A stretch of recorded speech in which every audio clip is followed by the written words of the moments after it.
Hi everyone, I just want to give a warm welcome to Mr. Richards here, our webinar panelist, and I just want to give him an introduction.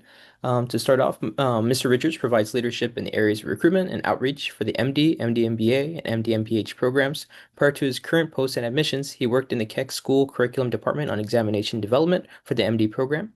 His previous professional experience includes work in human resources, talent development, and organizational effectiveness. He is a passionate lifelong learner who enjoys speaking with prospective applicants and educational organization representatives about the many opportunities that the Keck School of Medicine has to offer. Mr. Richards earned his bachelor's degree in philosophy and master's degree in educational psychology from the Cal State University of Northridge. Thank you, Mr. Richards, for being here, and you could go on ahead. Oh, I think you're muted. Thanks a lot for inviting me. I appreciate it. Sorry for the technical issues I had to overcome to join you all this afternoon. I have a PowerPoint. Is it okay if I share that? All right. Okay. Just one moment. Let me get myself situated here. Okay. Again, thanks for having me. I'll talk a little bit, give you an overview of the Keck School of Medicine's program and some of the things you might find interesting about our program, and then I'll open it up for questions. I'll also talk about some of the things that we look for in applicants, and I'm happy to answer any questions that you have. At the end of the presentation, I'll provide a link to a link tree that has my contact information and everything there so that you could email later if you have questions that come up a little bit later. But again, thanks for having me. I'm happy to be here. For those of you who don't know, the Keck School of Medicine is in Los Angeles, California. We're in downtown. We're about 10 minutes east of downtown Los Angeles, in the Boyle Heights neighborhood of Los Angeles. Our main training hospital is on our campus, and that's the Los Angeles General Medical Center. That's probably has probably one of the most diverse patient populations of any hospital in the country. Has one of the biggest trauma centers, emergency trauma units in the country. So a lot of people that come to our program want to study at the Los Angeles General Medical Center. It also has one of the biggest residency programs in the country as well. So it's just a great training hospital, great environment to train as an MD and just in general training in the health professions. So great place to train. We also have the Keck Medical Center on our campus as well, and we have affiliations with a number of different hospitals in the greater Los Angeles area, such as Children's Hospital of Los Angeles, White Memorial, the Verdugo Hills Hospital, and a few more that are in our network of training facilities. The Keck School of Medicine also has about 24 different research institutes that are affiliated with the Keck brand.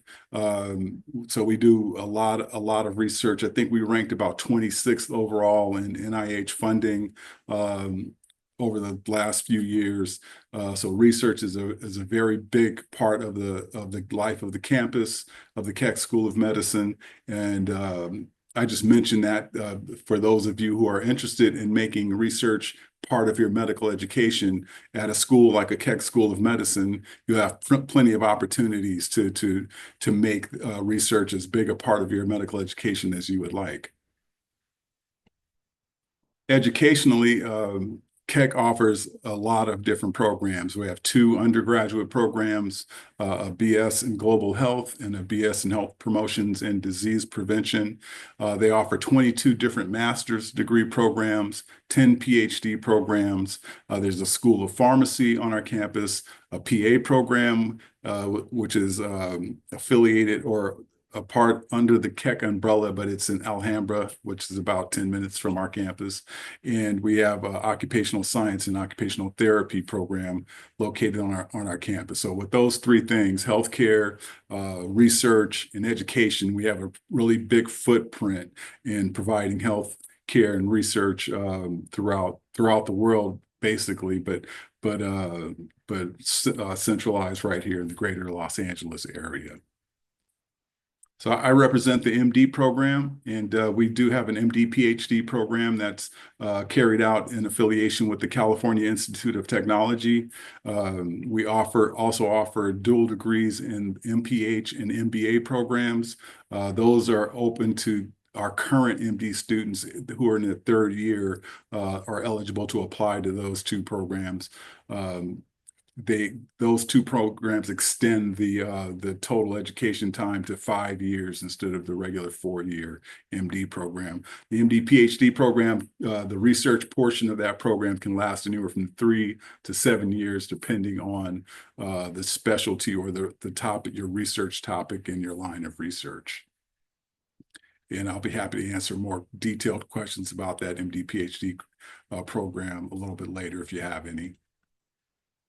We also have, given all of the educational programs that we have at the Keck School of Medicine, you can imagine there's a lot of students on our campus. But our wellness program and our learning and academic support units are both dedicated to our MD student body only.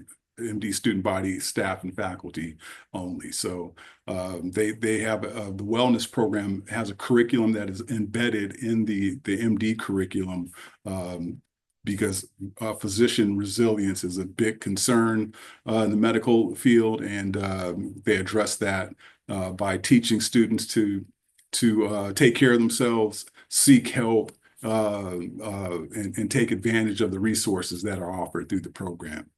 The learning and academic support unit, I think one of the big myths of medical school is that you're just kind of dropped into the pool and you have to fend for yourself and get through it. But that couldn't be further from the truth. They offer every resource available that you can imagine to help students thrive in our academic environment.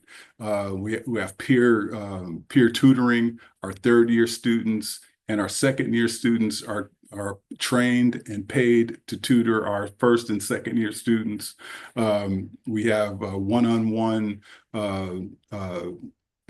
meetings with learning specialists who are both PhDs in the sciences, all kinds of academic success workshops and learning resources that are provided to students. So very, very robust academic support unit there. We also have a number of different student interest groups. We have over 80 different student interest groups. All of the medical subspecialties are represented by these groups, and they all have their own like community engagement agendas. They all have faculty mentorship. It's a great opportunity for students to, they sponsor different shadowing in different specialties. They have different medical professionals and members of different patient populations come and speak to the groups about their experience in healthcare, things like that. So great, many opportunities for students to be involved in the community and fellowship with their fellow classmates as well. They also have leisure clubs, like hiking clubs, music society, literature club. I mean, you name it, there's a student interest group for it. We also have the Office of Student Engagement and Cultural Affairs, which is a hub for a lot of our affinity groups like LMSA, SNMA, Student National Medical Association, American Medical Women's Association, and those groups are tied into our student engagement unit, and that unit coordinates all types of activities that kind of help the community, our community at large, come together and get to know one another and stay in contact with one another. And they offer all types of opportunities as well for students to be involved in the community as well.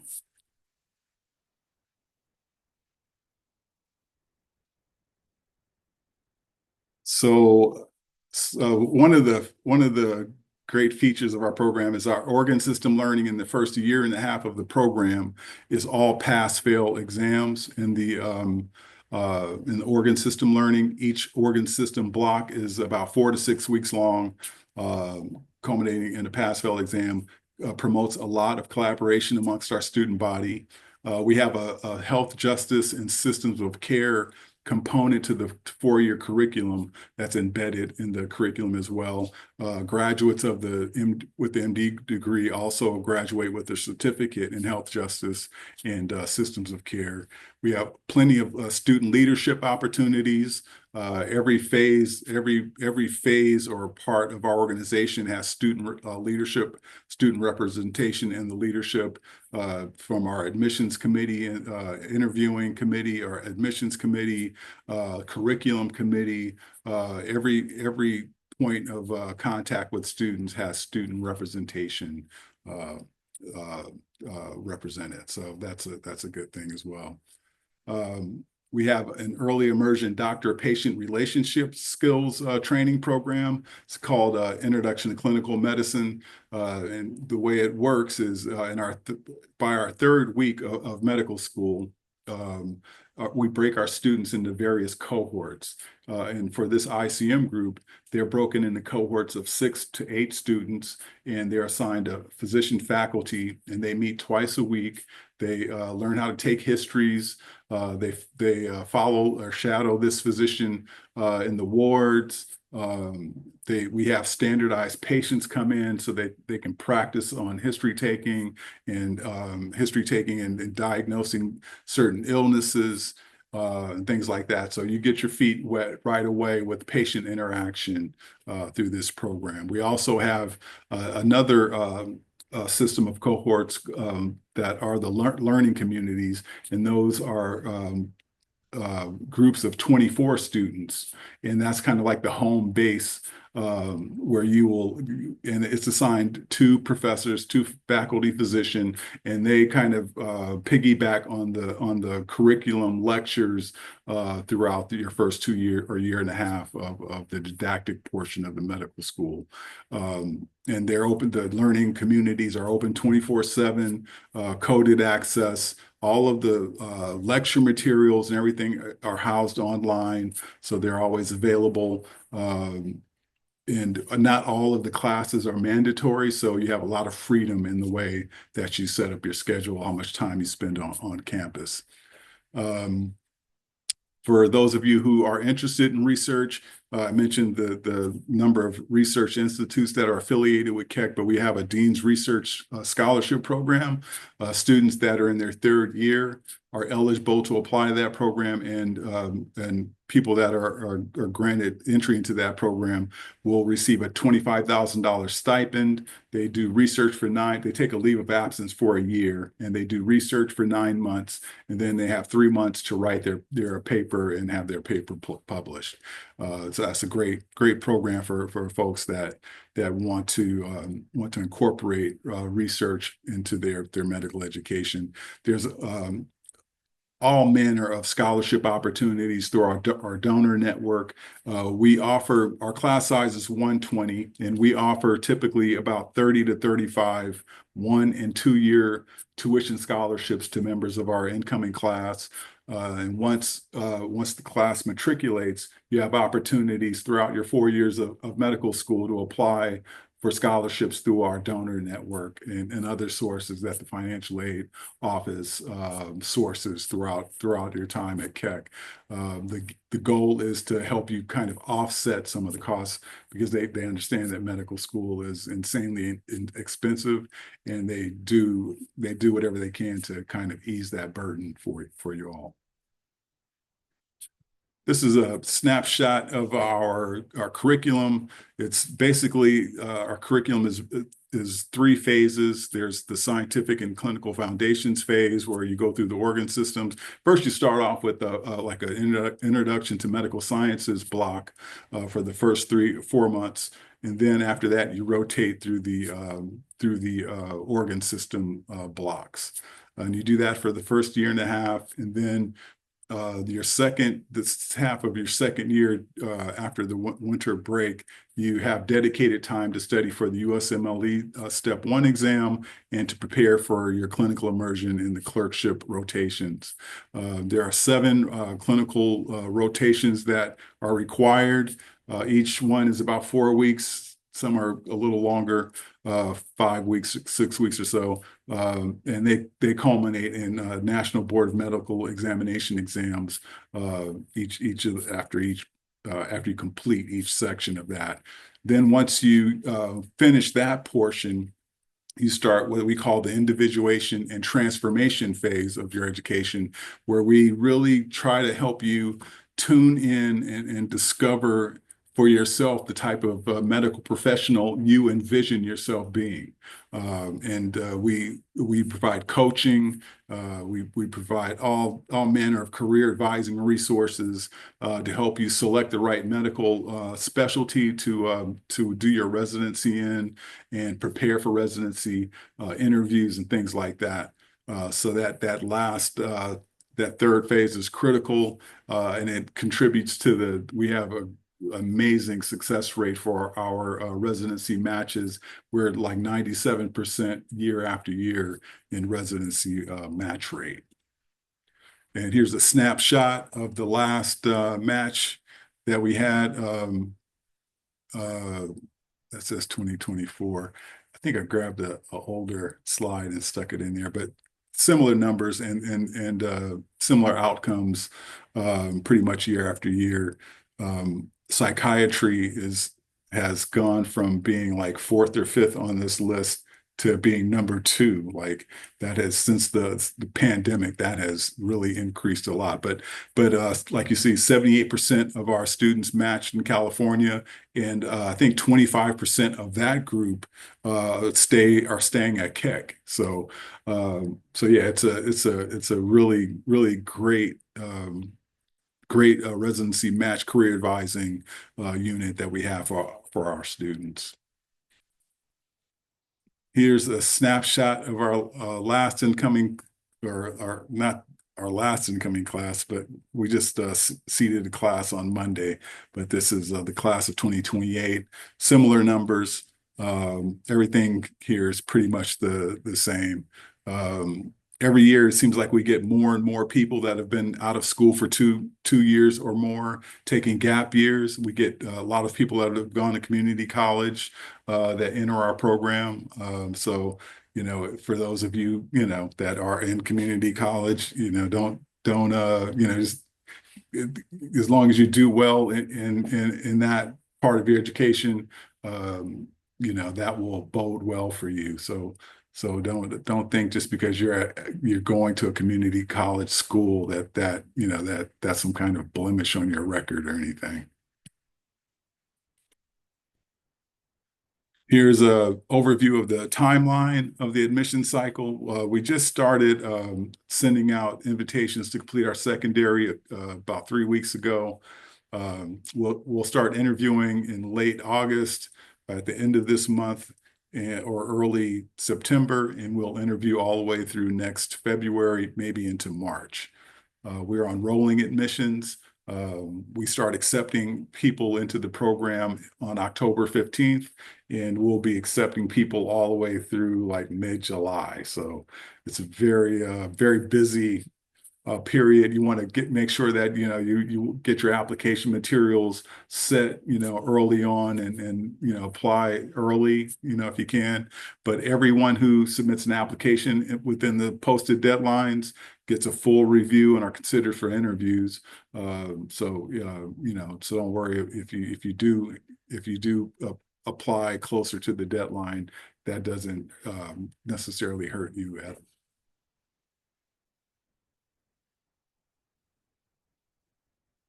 So application eligibility, we don't require any specific coursework. We leave it up to you to demonstrate your foundation in the sciences through your coursework in the MCAT test. We do require that you take the MCAT, and that's part of the application eligibility. And we require that your MCAT score be 506 or above to receive an invitation to complete our secondary application. You can submit either a committee letter for your letter of recommendation, or individual letters. If you can choose one or the other. If you choose the individual letters, we ask that you not send any more than three individual letters. They can be from anyone of your choosing. We don't specify. Typically, people will send like 2 letters from science professors and one kind of personal endorsement type of letter. We Mr. recommend, Richards, can you answer yes. this question? What if they send 5? What do you do? We just leave it up to our reviewers to decide which 3 letters they'll use in the evaluation, and we'll just leave it at that because we get so many people that do send over 3, but everyone still gets a full holistic evaluation, but we can't take requests for like specific letters or anything like that. But yeah, the reviewer will just probably just read the first 3 letters and move on with the evaluation. We recommend Spanish and statistics, but they're not evaluated in your application materials. Like I mentioned, our LA General Hospital is 75% Spanish speaking. So if you can come in with any Spanish speaking skills at all, even at the most rudimentary level, that will be a blessing for someone, and it'll kind of give you, kind of a leg up when you enter the program as well. But we don't evaluate for that in your application. And this is an overview of the process. We have application review, interview selection. We have traditional interviews. So you'll interview with 1 student and 1 faculty member. Each interview is about 30 to 40 minutes long. And it's at that point, the initial screeners have already determined that they feel confident that you can get through the MD curriculum. So it's just a get to know you type of interview. So we try to make it as less stressful as we can for folks. We understand that folks are nervous coming in, but at least at the beginning of the cycle, by the end of the cycle, people are coming in there and they've already got acceptances and they're pretty emboldened. But we recognize that people might have a little bit of nerves, but it's really just a get to know you interview and an opportunity for you to ask questions of our faculty and our student. Interviews typically last about 30 to 40 minutes, and you receive a decision in about 4 to 6 weeks after the interview. And all of our interviews are virtual, rolling admissions, as I said before. So these are some of the things that we look for in applicants in your written material and in the interview. And if you go to the WMC website, you can find these with full descriptions of each. But you'll notice service orientation is at the top of the list. That's a big thing for us. We like people that are have experience, in community engagement, hopefully some clinical experience. But we really look for people that just have that strong desire to be of service and have prepared themselves to be of service to people in the health professions. And our reviewers look for how you talk about that in your application materials and in your responses in the interview as well. Empathy and compassion, cultural awareness, cultural humility. These are really big things in a situation where you're in a hospital with people who can't afford healthcare. So we look for people that want to come and be a part of providing healthcare to those folks in medical school. So that's something to think about as you craft your narrative of your application materials.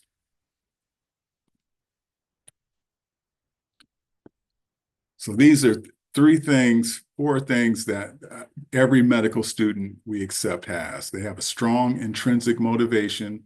They're not just doing it to satisfy, their family members or anything like that, which it's nothing wrong with that.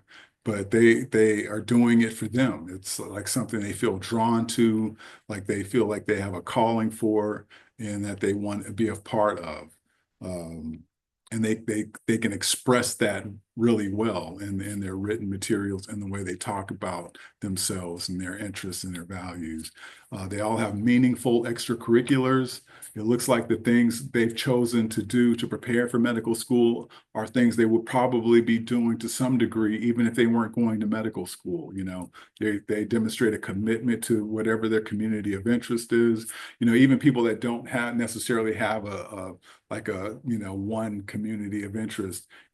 Some people have to experiment a little bit to find their niche and find their what their community is, and that's okay too. But those are meaningful encounters, and they write about them in a way that demonstrates the impact on their growth and development that these experiences have given them. When they write about their experiences, they're really talking in the language of these competencies that you saw on the other page, and talking about their development of these competencies to the reviewer. They can articulate their interests and values really well. When you medical school reviewers, you're not just a number. I know it seems that way because there's so few spots in terms of how many medical students apply for medical school, but they are really looking to see who you are as a person, what's making you tick, what your interests are, your values, how you've prepared, what kind of like experiential milestones you've covered, you've reached, things like that. They really want to get a sense of who you are and what makes you tick. So don't just think, metrics like the numbers. Those are easy things like, getting a certain number of hours of clinical volunteer or paid experience, a certain number of community engagement hours, a certain number of research hours. Those are all great things, but it's really, what has those things done to you? How have they helped you? And, how have you contributed while doing those things? Those are, the way you talk about those things is very important, I think. And I just stress that because I think a lot of people that aren't successful, sometimes I read their materials and you can tell like they didn't really give that much thought to like how they presented those when they talked about those experiences. So just to let you know. And if you want to scan this code here, I'll put a link in the chat in just a moment. But it goes to a link tree. We don't track you or anything like that, but it goes to a link tree with a number of different links to various components of our program, our curriculum program, our catalog. Office of Student Engagement has a link there. There's also a link for our primary care program and other things there you might find of interest. The AAMC link and my email address is there as well. So I'll just close with that and open it up for questions. And I'm happy to answer any questions that you have. All right. I could start off the Q&A by asking you the first question that we have. Sure. Okay. The first one, the person is saying, I'm graduating a year early and applying straight to med school, which means I realistically only have my first 2 years of college to talk about my primary application. Will admission officers take this into account and give some grace, or will I be held to the same standard as everyone else applying? Well, I mean, everyone is going to be, they don't compare applicants to other applicants. So they're just going to look at your experience and the way you talk about your experience and just, make any decisions about interviews just based on your experience. Like I said, like, your development of those competencies, your academic background, and they're going to use those things to determine whether or not you would be a good fit for our program. And and they'll just evaluate you on your own merit. I have a question, Mr. Richards. Can you just talk about the GPA? And because you're getting a lot of questions, people. So let's say you show up your first semester and you get all Fs. Mm-hmm. Okay. But then if you continue and you get all A's, how does that looked upon versus someone who, I don't know. So can you talk a little bit about GPA? Because everybody's just so stuck on these like numbers Right. and talk about, I mean, obviously, like I would just tell you this is just like Mr. Richards or Dr. Arias haven't paid me, but actually, USC is like one of the only schools that says if you have below a 5.506 MCAT, we're not gonna like, you know, um, uh, you're not gonna complete a secondary. So, like, that's awesome because a lot of schools don't have that number on there. So the 506 is like set in stone. Can you just address that? Yeah. And then also just talk about GPA and how someone who gets all Fs and then your first quarter of college and then get all A's going forward, your GPA is going to be a little bit lower, but it's going to Right. improve and you're going to, and hopefully you could explain that, but can you just talk about Definitely. that a little bit? Definitely. Yeah. They don't expect people to be perfect, pristine, have perfect, pristine academic records, right? They're not really looking for perfection in applicants. Matter of fact, most people that apply, have some blemish, usually at the beginning of their undergraduate years on their academic record. But they do want to see an upward trend in your grades, and it just indicates to reviewers that you've gotten a handle on how to do this thing, how to learn, how to ask for help, how to complete a course successfully. They just want to feel confident that you have gotten to that point where you can manage that, because basically, coming to medical school, like from that point on, you're going to be a lifelong learner, whether you like it or not, right? You're going to be a professional learner as a doctor, as a resident, as a medical school, student. So you need to get a handle on that, and like in these formative years, like community college or undergraduate span of time, that's one of the things you really ought to be working on, is this really nailing down your ability to get through these courses and successfully complete them, with good grades, So yeah, as long as they see an upward trend, that isn't necessarily a deal breaker. That and if you have a decent MCAT score, because they're just going to look at it and say, can this person, with our academic support that we can supply this person, can they get through our curriculum? That's really all they want to know, about the grades. And then after that, like I said, the majority of the evaluation is spent mulling over, your authenticity, like who you are. Does the reviewer feel like, they're getting an accurate or getting an authentic portrayal of who you are, in your materials. So that's kind of how the GPA is looked at. Your MCAT, we just instituted this 506 policy not too long ago, because we've kind of just noticed over the years that our lowest MCAT coming in would be somewhere around 505, 506. And so, it's like, let's just make it easy for people to kind of know, where they're at, without, making them apply to our program, if they're not quite ready. 506 is, I think the national average, I'm not sure what it is. It's somewhere around 510 or something like that. So, 506 I think our highest MCAT of this incoming class is like 523 or something like that. So, that's a pretty big range of folks. So, yeah, that's how that came about. But yeah, you have to demonstrate an upward trend, to kind of assuage any fears of your ability to get through our curriculum. Yeah, and then the other question, and this is my favorite one, is there cutoff for the GPA grades, and what is the range and average and mean and all the other? Right, right. Yeah, our median GPA is typically around 3.8. I think this incoming class that we're sitting just this week, I think there's a 3.9 was the median. But the lowest is typically between 3.0 and 4.0. That's typically the range year after year. People want to know, do you guys offer merit scholarships or need-based scholarships?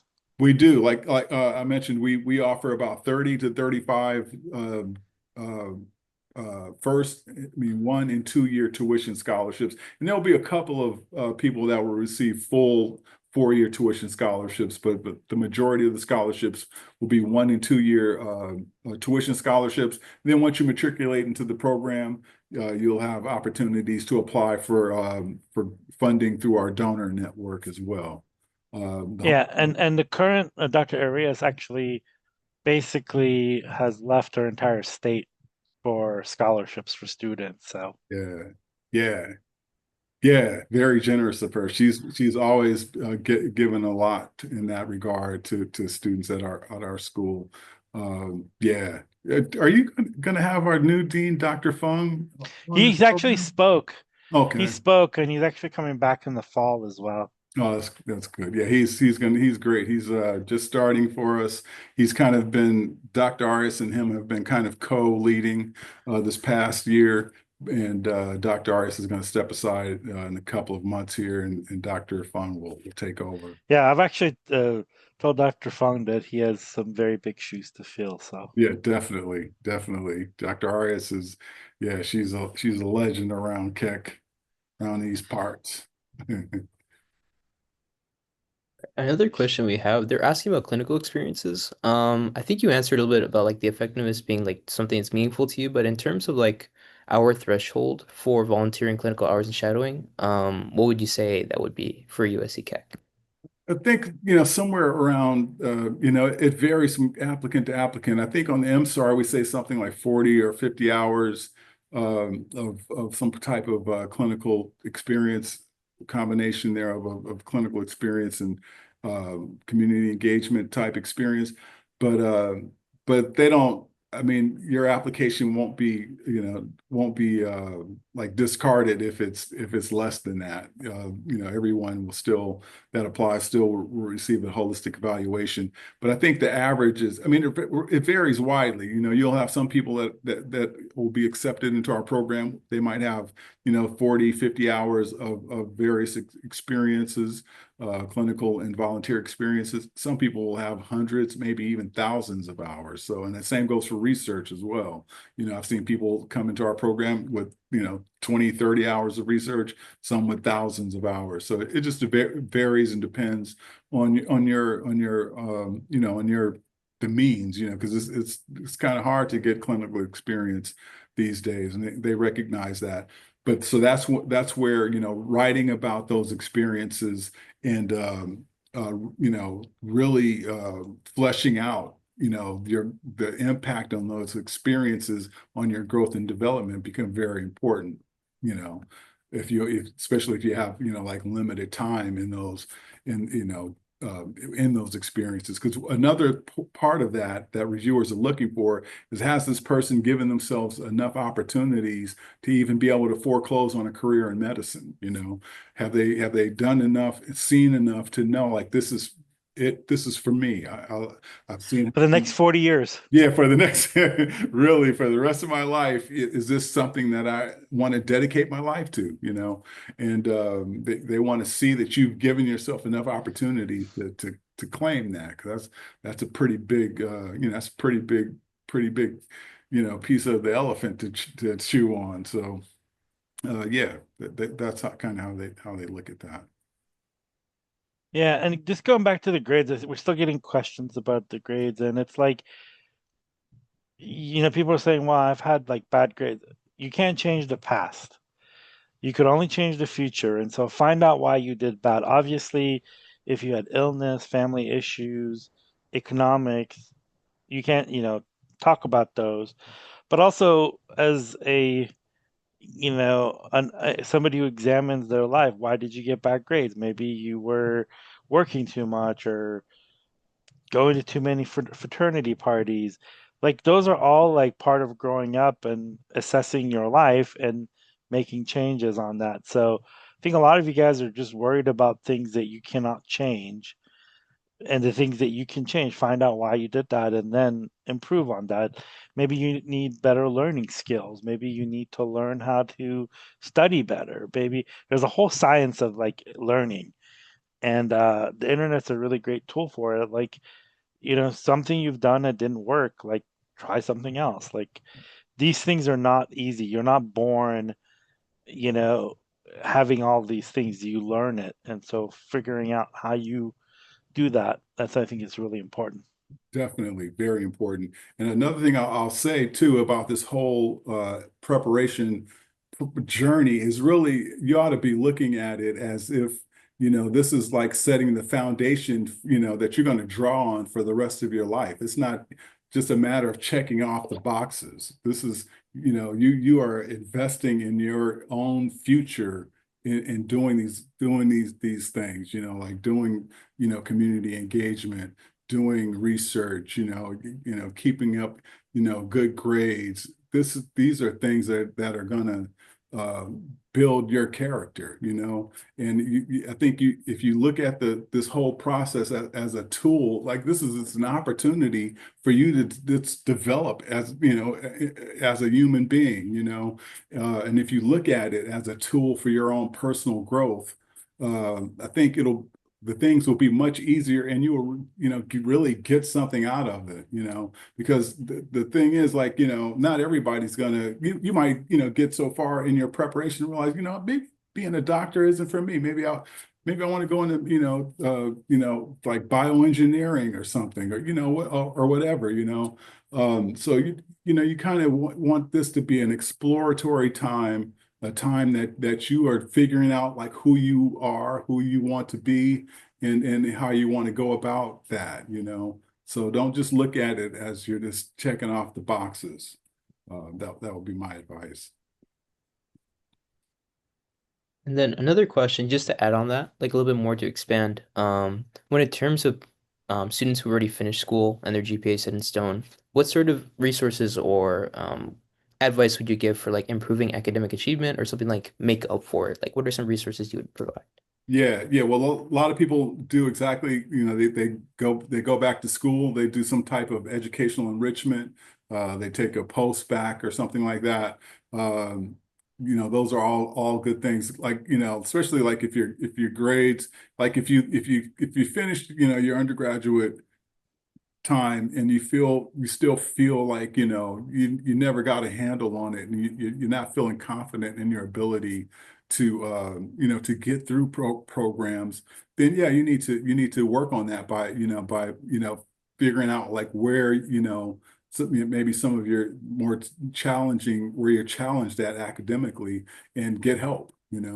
Dr. Arias, she talks about, I've heard her talk to younger folks like in high school, and she's would tell them, like, practice asking for help. She said, that's what I'm going to challenge you to do every day.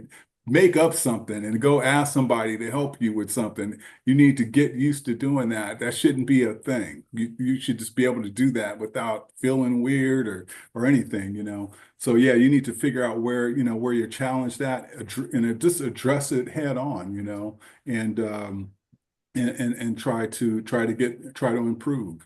That's what it's all about. Continuous improvement is one of the competencies. Right. Okay, thank you. Another question we have is asking about like the secondary application. They mentioned like it's different from secondaries they've seen before. They want to know more about how those responses help your team gain deeper insight about these applicants. Yeah, it's funny. Those questions, our students volunteer those questions to us. Some of the questions for you, those of you who haven't seen it, one of the questions is, what's the most fun you've had lately? Another is, name 3 things that you don't care about at all.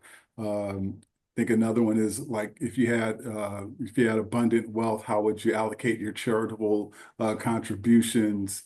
And the one I like is, if you had to give yourself a nickname, what would that be?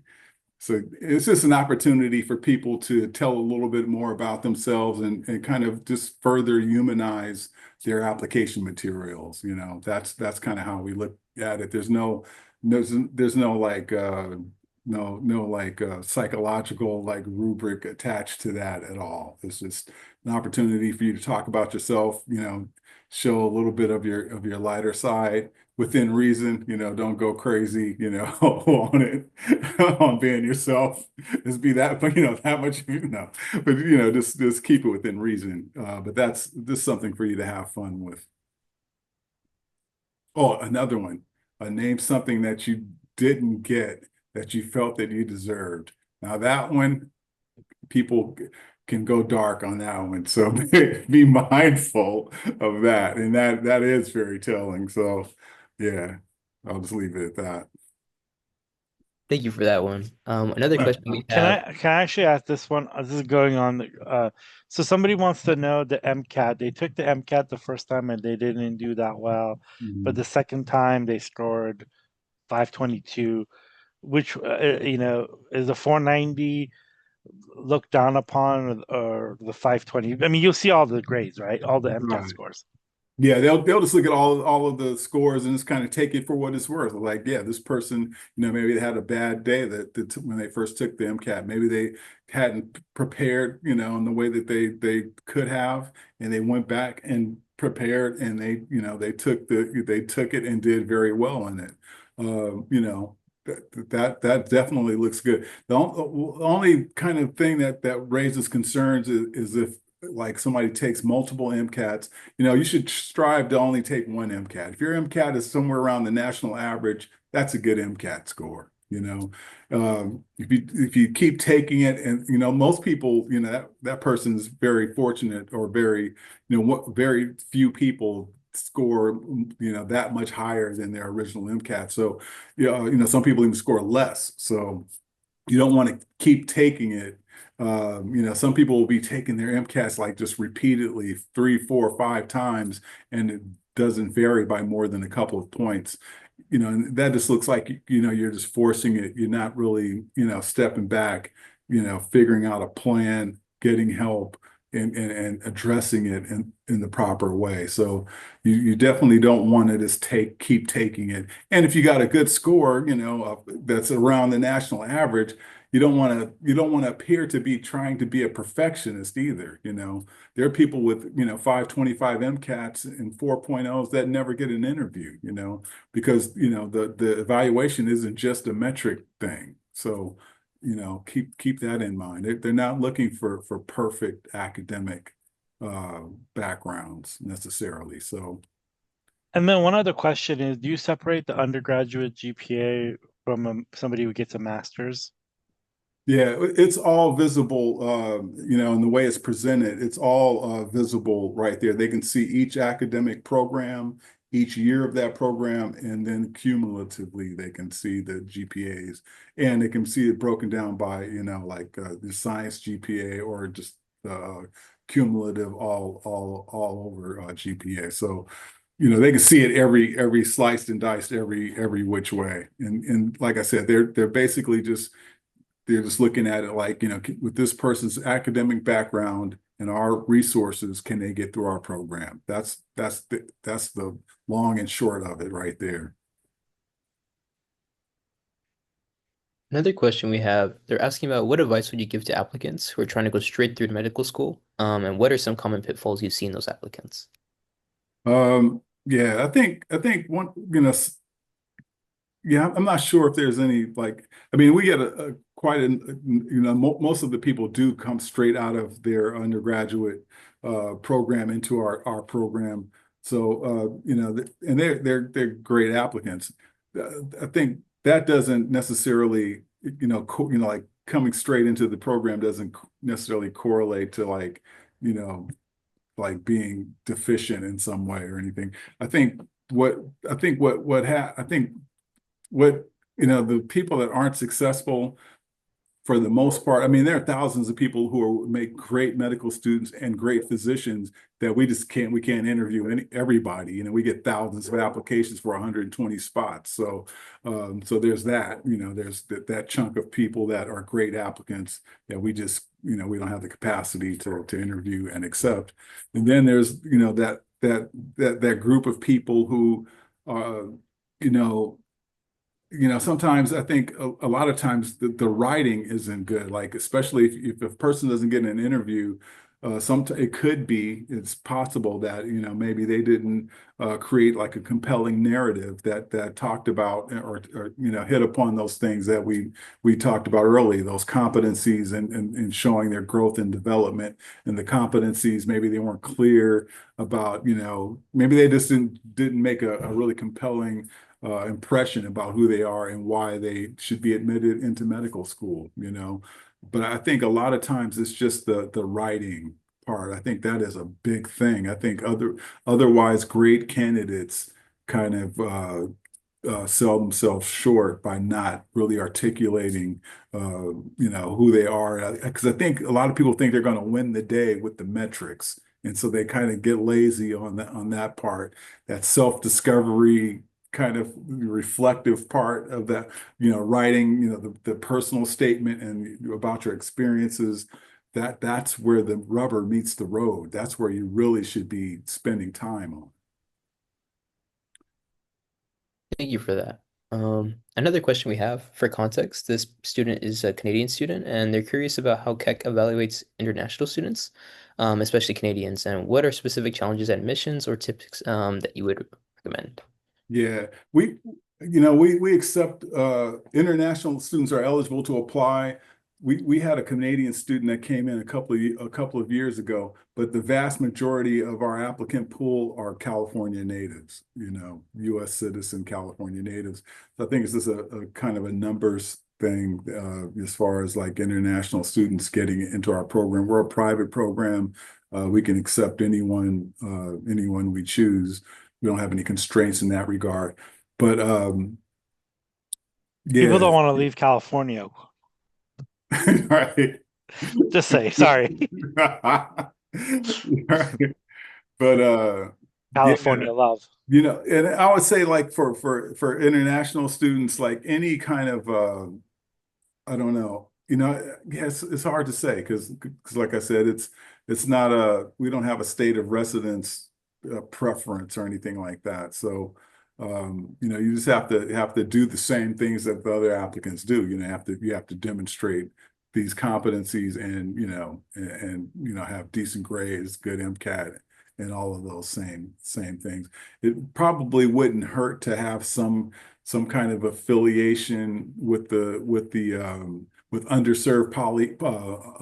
populations, you know, as far as healthcare goes, like in your volunteer experience, because like that's like I said, that's a big thing that we look for in applicants.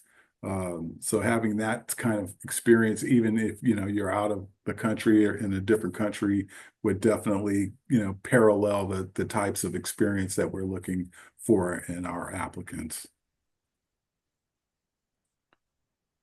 Another question we have, again to the secondary prompts, for the questions asking about anything else to add, is this like an opportunity for them to talk about what they want to go to, why they want to go to Keck, their background, or about their gap year, etc.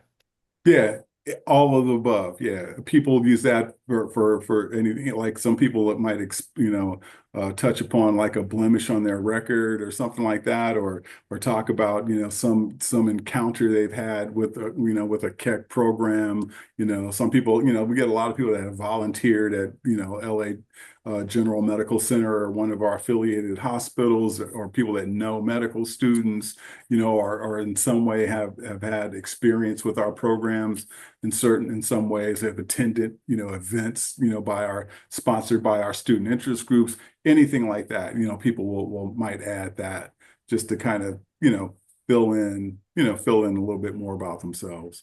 But you shouldn't feel obligated to, if you don't have anything else to add, don't add anything. You definitely don't want to just start rambling or touting bullet points or anything like that there. Thank you. Another question we have for USC undergrad or master students, are they evaluated any differently? Maybe a little heavier, a little lighter? Is there no separate benefit? No, everybody's evaluated on the merits.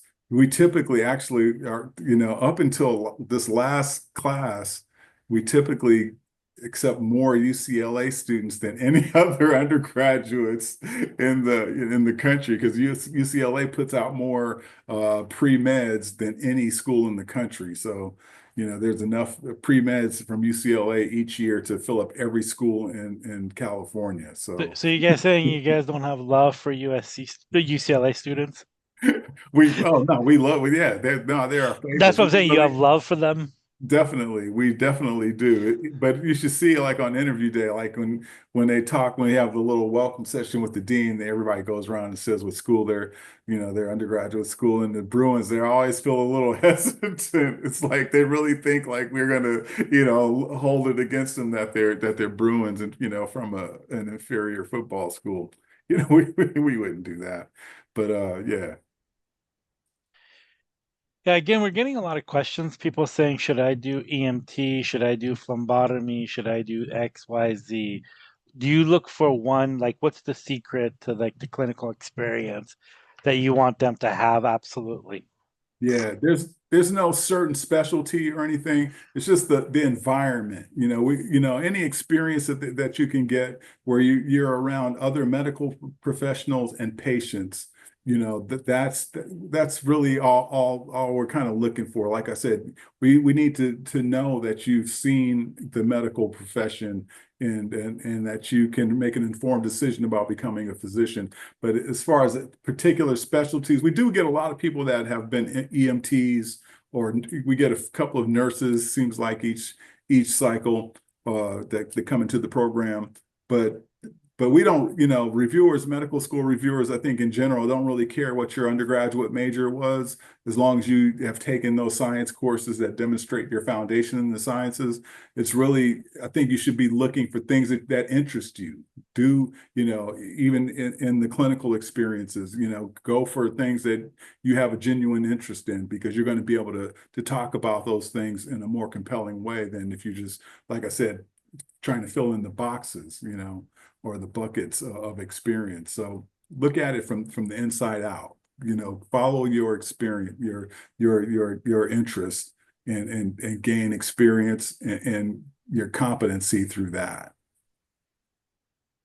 Yeah, and also know like experiences are very different. Like being an EMT is very different than being a medical assistant. Um, Yeah. you need to like being on an ambulance is very different than being in a clinic. So you got to be able to follow those things that interest you, not what you think somebody would want to hear. Yeah, because reviewers aren't looking at it like, well, they've got a lot of experience and doing, in this kind of clinical setting, it'll be easier to teach them or something like that. You're coming into medical school as a from zero. So it's not like that experience is going to put you ahead of anybody necessarily. I mean, you will have certain experiences probably, like if you spend a lot of time in a certain specialty or something than other, of your colleague medical students. But that's not a factor in the evaluation, and certainly not a factor in the way you're going to be trained once you get into medical school. Thank you. Another question we have is, can you expand on how competitive the MD MBA track is?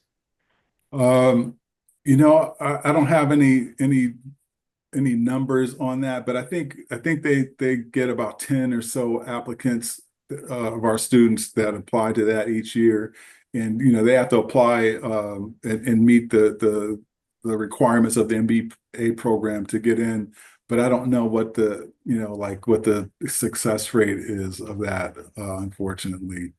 Um, but I would think I would think it's I really couldn't say exactly. I need to find that out, actually. I've never heard of anybody not getting into that program, but once people, like being in admissions, once people kind of get in their third year, I kind of start losing touch with them because I'm dealing with mostly applicants and our first year students. But but I'll I don't think it's, I mean, there are standards you have to meet to get into the program. You have to be in academic good standing at Keck through our medical MD program, first of all, and you have to pass whatever standards they have. But I don't think it's insurmountable, what you have to go through. And so basically they go after their third year and it's in person for the business school, right? Yeah. Yeah, they take a leave of absence. They apply to the program, they take a leave of absence, and they sandwich that year of the MBA or the MPH in between years 3 and 4 of the MD curriculum.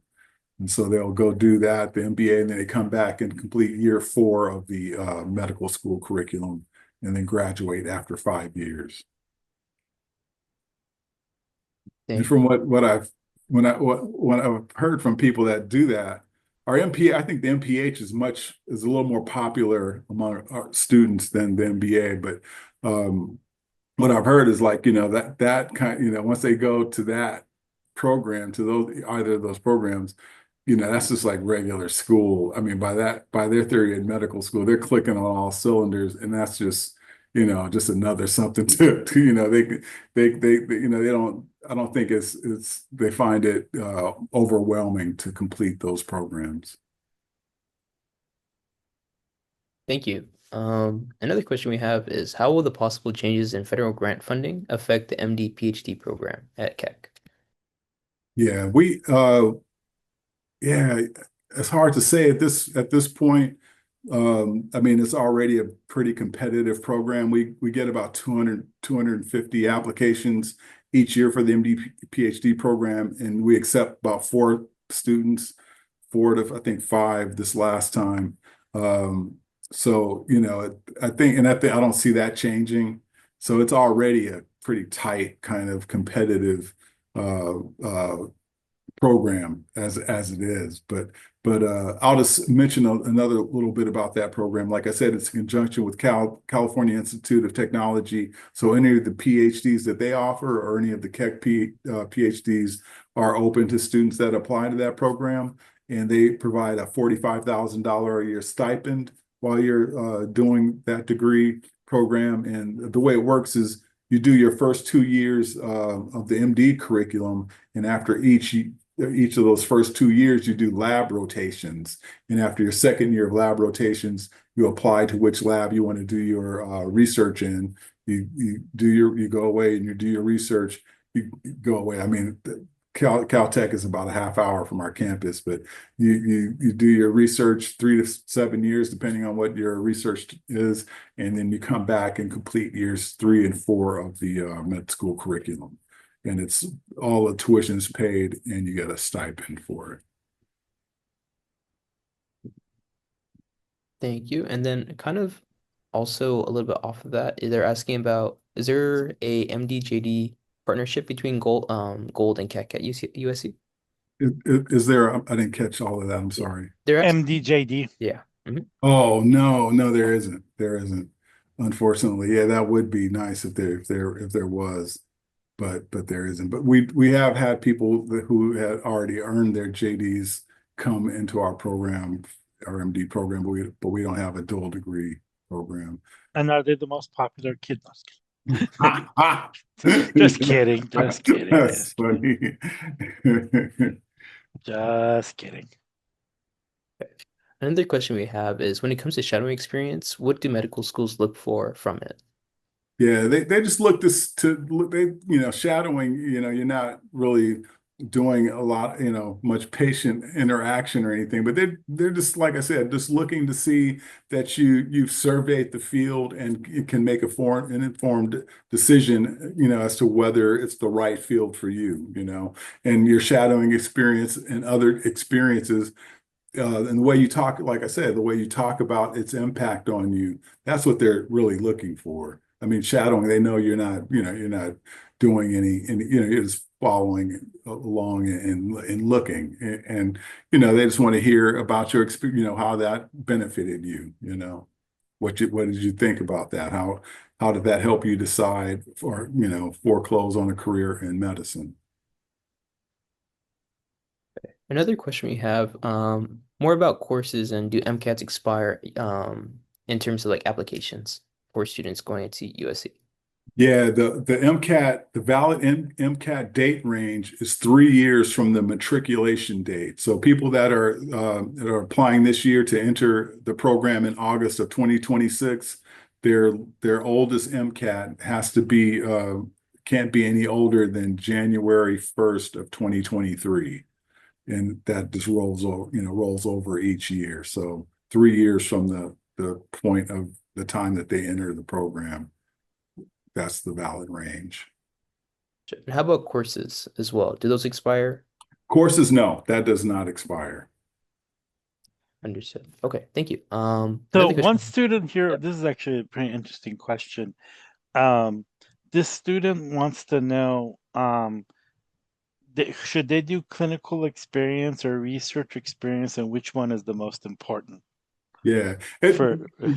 Yeah, I think you should always try to get as much clinical experience as you can. Just for your own, like I said, just for your own foreclosure on this thing, right? You don't want to just go to medical school with, not really understanding what the profession is like. So, but I would say clinical experience just on the face of it is a little bit more important in that regard. Because like I said, I've seen people with that come into our program with minimal research hours, 20, 30 hours of research, and I've seen people have 30, 3,000, 4,000 hours of research. So and that's just a preference of interest for the applicant, whatever, that person that has thousands of hours of research, they love research. uh, but but they also, I guarantee you, didn't they had ample, clinical experience in community engagement as well. So, so yeah, we are always looking to see that people have, some, some level of uh, clinical experience or community engagement and community engagement experiences. And that's kind of like the meat of what we're kind of looking for. It's kind of saying like you want to put a football team or basketball team together. Do you just want to have five people that are LeBron James, or do you want them to have like one LeBron James, one Curry, And so I think it's kind of like saying, should I do research or clinical medicine? I don't know. Do you want to be, Steph Curry or, or LeBron James? I mean, it's kind of like, or do you want, or football, do y'all want to be, what's that quarterback from Chiefs?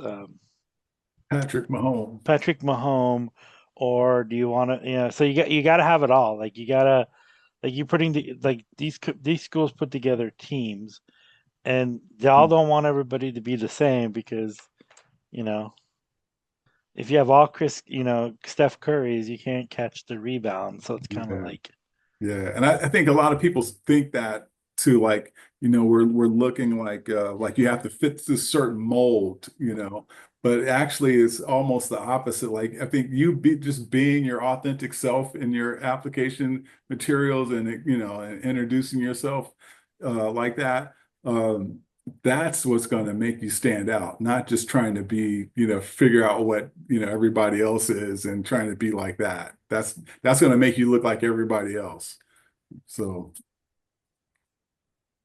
and then we also had the dean of admission from UCI School of Medicine did a talk on why research matters, and it's a really great workshop that you should go watch. I put the link on there, and he basically goes over all the like why research is important, what you get to do in research, what you get to do as a physician, why, and it's important, even though you're never going to do research in your career, why that's an important thing.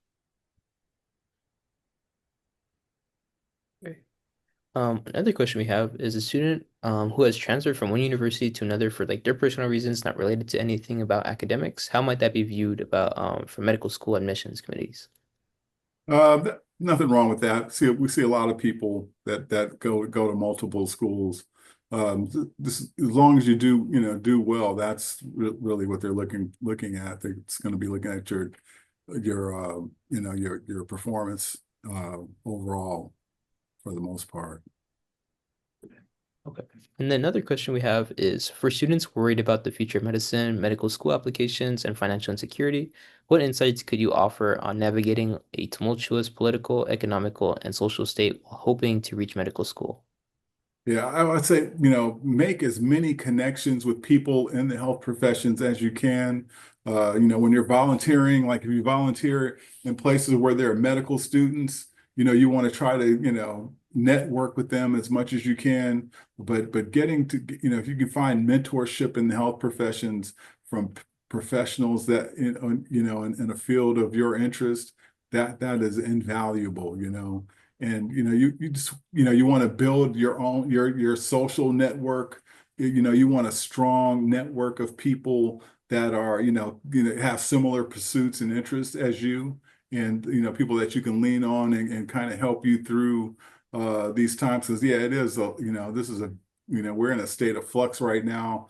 It's hard to kind of know how things are going to look in, another few years. So you want to, you really want to, that's another reason why you should really just home in on like what's important for you, improve yourself, follow your interest, just kind of just really dig into like what your motivations are, not, so that you can tell other people in your application, so for yourself, like who you are and why you're doing this, why your motivation, like, why am I doing this, ought to be guiding everything that you do in preparation for medical school. And, I've even heard other medical students say this, you shouldn't do anything for medical school that you aren't genuinely interested in. Like those competencies, they're not attached to particular specialties or areas of interest. Whatever interest you have, you can, you can gain experience that are gonna, and you're gonna, develop those competencies, whether it's like, helping an elderly person in your family, whether it's volunteering, tutoring kids, no matter what it is, any interaction you have with an organization or a person is going to entail you utilizing those competencies and developing those skills. And those skills are going to be the foundation that you're going to draw on for the rest of your life. So I think just treat it as such. Don't get too hung up on on the way things might go, politically in the future. You just got to keep your head down and just, figure out what the best thing for you to be doing right now is, and just keep doing that. Thank you. Another question we have is, how could a non-traditional pre-med applicant best communicate the value of their unique background? Yeah. Yeah, well, that's kind of a, that's just about your personal expression, the way you talk about yourself. Your personal statement is basically an introduction, and like I said, you want to, what you're trying to convey is, this is why I want to be a doctor. These are some experiences that I've had that have made me foreclose on this career in medicine, and these are some things that I've done to help prepare me, to put me in a position so that I can be of service to people in the health profession. And these are my interests and values. So, you need to create a narrative that tells that story, and I can't tell you how to do that, but that's your aim, and it's going to take time to do that. You might not even know all of the answers to those right now, and that's what this preparation process is. Figuring that out, for yourself. I would also say, like, when you do certain volunteer experiences and just in general, keep a little journal and just, reflect, write little reflections on your experiences, because it might be 2-3 years before you actually apply to medical school, and you don't want to forget things that, that were pivotal or that were important to you now, that you can use, in the future when you're applying to medical school, graduate school, or whatever. And another thing about those competencies, employers look for that too, just in regular jobs. I was in talent development, and I used to do leadership development and classes and workforce development classes, and those are the same competencies we want people to have as well. So they're not like some exclusive little medical thing. I mean, these are just life things that you need to be trying to develop. And telling your story, yeah, that's a personal thing, but those are the kind of roughly the 4 or 5 things that you want to kind of think of, and in introducing yourself on paper. And, you go through this preparation process, over the course of a couple of years, right? And, by the time you do get, invited to interview in medical school, you're not going to need any bullet points or to memorize, your accomplishments or any of that. You're going to just be able to talk about yourself openly and freely, like a normal human being, because, you put the work in, So, um, that's yeah, and work with the pre-health advisor, people that know you to help you flush out, those kinds of intimate details about your background that you want to convey, in the right way in your presentation of your materials. Thank you. Another question we have is, what is one thing you wish more applicants knew about Keck before applying? That I think though, if I had to limit it to one thing, is that Keck is not some monolithic kind of uppity institution. It's a very collaborative environment. Faculty actually care about students and love interacting with students at our school. And I think most medical schools, I would think, but it's a very active, dynamic environment. We have people like I mentioned in that one slide, about 35% of our class have been out of school for 2 years or more. They bring a lot of different experiences. Some of them, are liberal arts majors in their undergraduate school, and, engineers, people have, started their own nonprofit. I mean, this is just like all of these amazing people, young people, that are populating our class, man. It's very dynamic, very welcoming. It's not stuffy at all. There is something for everybody at Keck, and I think it's a great place to go to school. Thank you. Another question we have in the chat is for what is Keck doing to offset physician burnout and alleviate with the exorbitant financial burden of seeking a medical degree? Yeah, I mentioned our wellness program. Our wellness program, as it is now, has been in effect for the past 7, 8, 9 years or so. When I first started in admissions about 12 years ago, they were just starting the wellness program. But now, by the time the pandemic hit, it was they had brought it to full fruition, and it was right on time. But that their main thing is physician resilience. So, that their whole curriculum that's embedded into the MD curriculum, it focuses on resilience, and they provide all manner of resources for our students. They have a group peer-to-peer kind of counseling. We have it's ran by two clinical psychologists, and they bring in professionals from various medical specialties. Patients from different patient populations come in and talk about their experiences, and try to share with people, how to navigate, the working, day-to-day working environment of a professional, healthcare professional. So yeah, they have a really big interest in helping students, manage themselves so that they don't burn themselves out. And one of the peculiar things about medical schools, like you think, and it's a lot, right? Medical school there's a lot to it.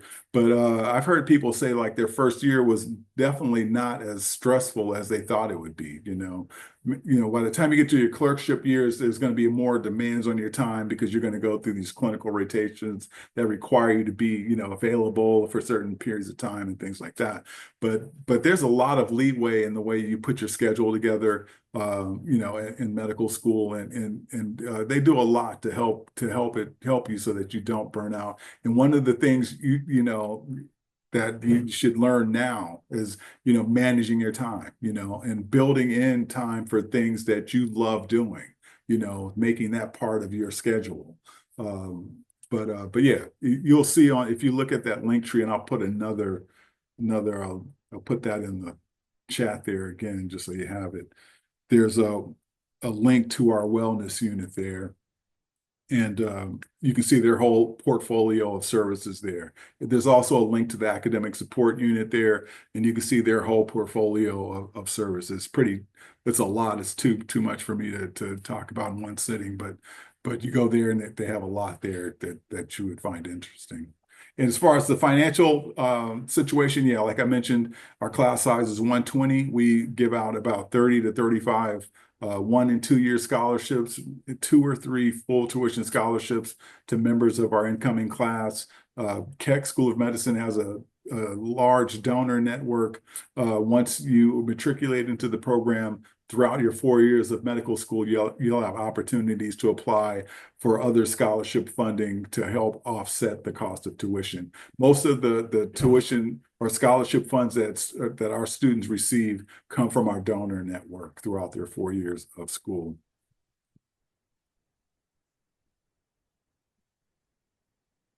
Thank you.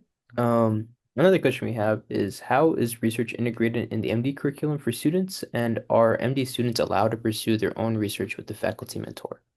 Definitely. Yeah, we have a a pretty robust research mentor database that our students can use to help define, their research niche. All students are required to complete a scholarly project over the span of their 4 years.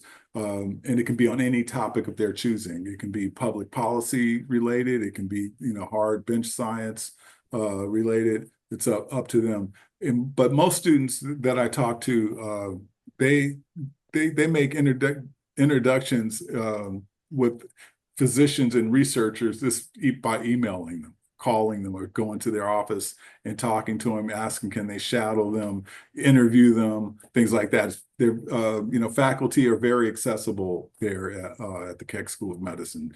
I would just say any medical school that you go to, the world is your oyster. Any physician in the network is available to you. So, that should not be a worry. Definitely. I totally agree. It's medical students are the crown jewel of the school. So yeah, you have access. That's what the big thing that's offered to you as a student. So you guys are asking a lot of questions on shadowing and clinical experience, and we did like a 2-hour session about that. We're gonna do another one in the fall, but you want to go watch that video and that has a lot of information. There's a lot of things that you could do for clinical experience with just a 4-hour CPR. And so we talked about that, and there's a lot of things you could do. So watch that video. This is a question somebody wants to have is they took the MCAT and they did an okay score, and then took it the second time and they did much worse. What should they do now? Yeah, I think you should talk to a pre-health advisor. If you're in an undergraduate program, you should work with your pre-health advisor to kind of figure out, how you should approach that.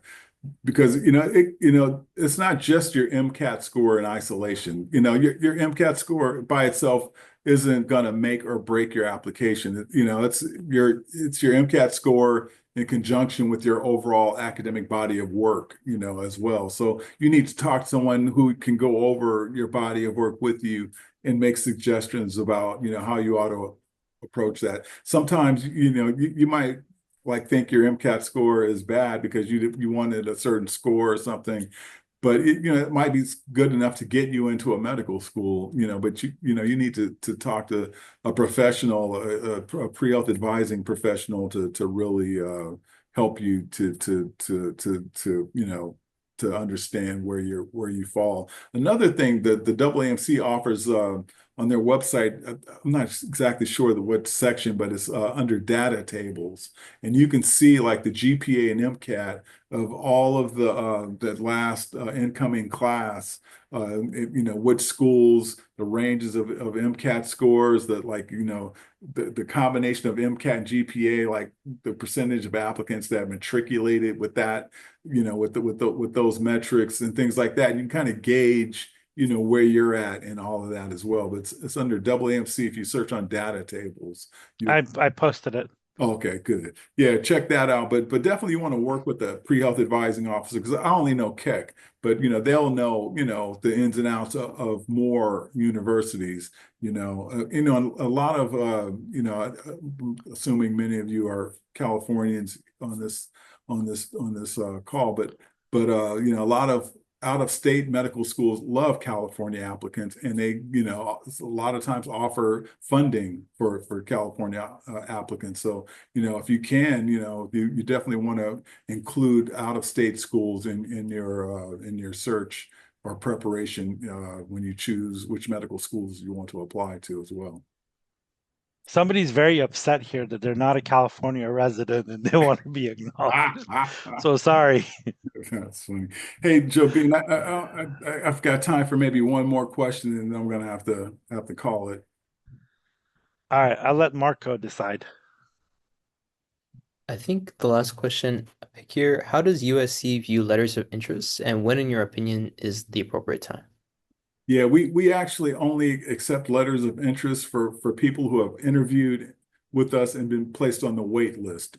We instruct them that on April 30th, at the close of the cycle, they can send a brief note just letting us know that they're still interested in enrolling in our program and they still want to be considered for admission. And we ask them not to send like a big letter. Actually, if they can just in the body of the email briefly just tell us, I'm still interested in attending Keck, please consider me, like that. But just in general, we can't accept any extra materials from applicants. We just don't have the capacity for that. Well, Mr. Richards, thank you very much again for coming, and thank you very much for your time and making yourself available on this, hot. It's actually like really hot up here in San Francisco. So, Oh, you're in San Francisco? I didn't. yeah, I'm in Oakland, but yes. Oh, really? Yeah, man. I was born and raised in San Francisco, man. Really? Yeah, a little jealous of you. We're up here, man. Join us. But Join thanks us. for inviting me again. I appreciate it. And I'm assuming, maybe next May we're going to do the San Antonio College thing again. Awesome. Yeah. There's actually something else I'm doing next summer, so I'll let you know. And also, I'm gonna email her, but please say hi to Dr. Arias for me, and tell her that we're not gonna let her retire. So we're gonna just keep her there, and she can't leave. Really? Well, I'll tell her. And thanks again for inviting me. And I appreciate all of the questions. And, the MedAdmit email address is there in the chat. If you have any questions, I can't provide personal advice, but if you have any questions about the program, our processes, practices, I'm happy to answer your email. So feel free. So thanks a lot, you all. Thank you very much, and have a great afternoon. You too. Thank you. Thank you for your time. Take care.